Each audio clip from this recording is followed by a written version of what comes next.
Iddoon amma itti muudame dhaabbata mootummaa gamtoomanii keessatti mana murtii jiru keessatti abbaa seeraa half time jedhama. Abbaa seeraa yeroo walakkaa jechuudha.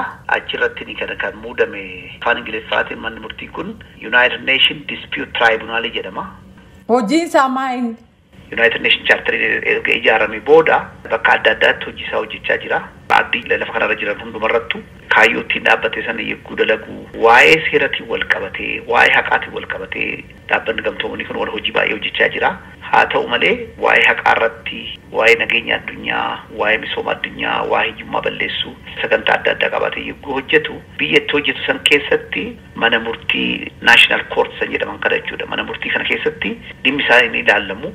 Seerotii biyya inni itti hojjetu keessa akka hin ilaalamne immunity qaba. Kasasuus hin danda'u, himachuus hin danda'u, himatamuus hin danda'u jechuudha. Kanaafuu waa'ee hojii seeratiin wal qabatee internal affairs, justice affairs waa'ee haqaa wal qabatee wanna jiru mana murtii ofiisaa of danda'e internal justice affairs of the United Nations dhaabbanni tajaajila abbaa seerummaa kennu hundeessuu waan barbaachisaa ta'eefidha. Manni murtii kun dhaabbata gamtoomanii kan ijaarame jechuudha.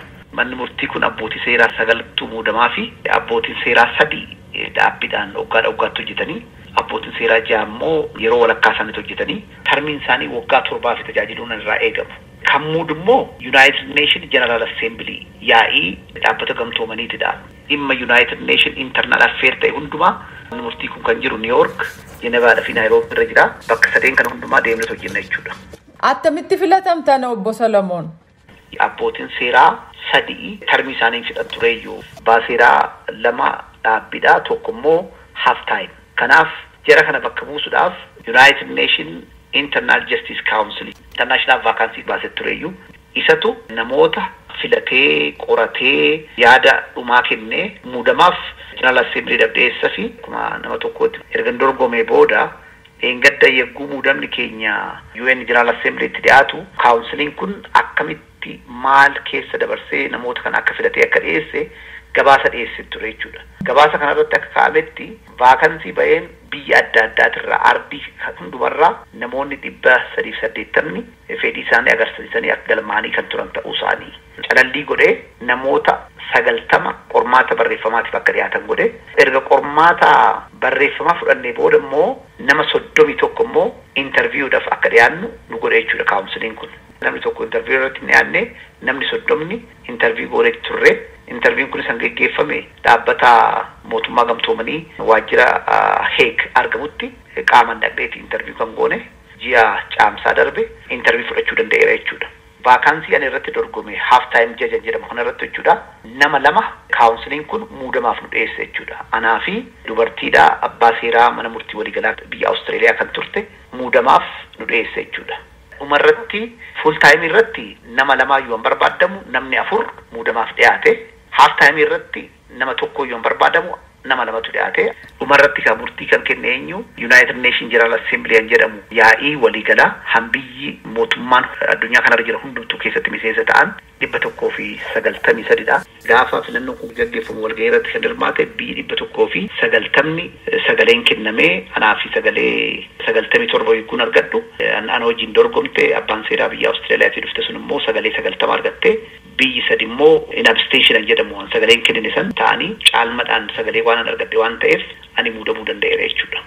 Asirratti obbo Solomoon walakkaa jechuun maayinni walakkeessa waggaaf hojjettu moo maal jechuudha? Ingiliishiin isaa half jedha. Half time jedhama dhuguma. Full timing yeroo hundumaa bakka hojii san taa'ee achuma taa'ee hojjeta. Warri half timing garuu yeroo hojiin hojjetamu qofa bichaadha bakka daddachaa sanitti argamu kan irraa eegamu. Kanaaf ji'a 2 irraa kaasee ji'a 3 ji'a 4 garuu maximum haga ji'a 6 tokko keessatti bakka daddachaa san deebine too hojjechuun irraa eegama jechuudha.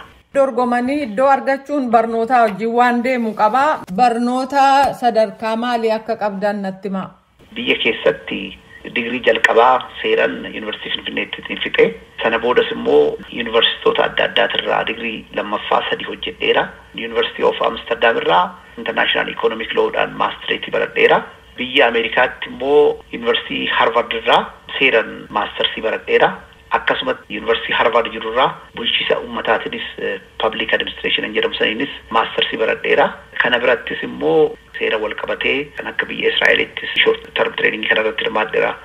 Biyya Ameerikaattis Academy of American and International Law jedhamu irratti corporate law, commercial law keessattuu seera Ameerikaatti wal qabatee leenjii kennan adda addaa irratti hirmaadhee yeroo baay'ee leenjii fudhadheera.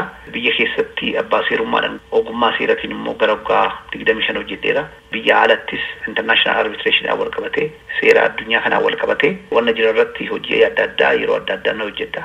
Kana keessaa tokko Heegitti argamu Permanent Court of Arbitration jedhamu irratti arbitrator jedhamu galaagaa daanyaan jedhanii sanji court san irrattis membership ta'eeto keezii irratti saayinii ta'ee yeroo itti hojjedhes ni jira. Ana irratti amantaa abdii godhatanii jechuudha. Sagalee caalmaa argachuu kan danda'e jedheeto dubbachuu nan danda'a jechuudha. Obbo Salamoon Araddaa deebinaa laattaniif maqaa raadiyoo sagalee Ameerikaan hedduu galatoomaa. Carraan alaatteef baay'ee ulfaadhu jaalanneetis jechuu barbaada.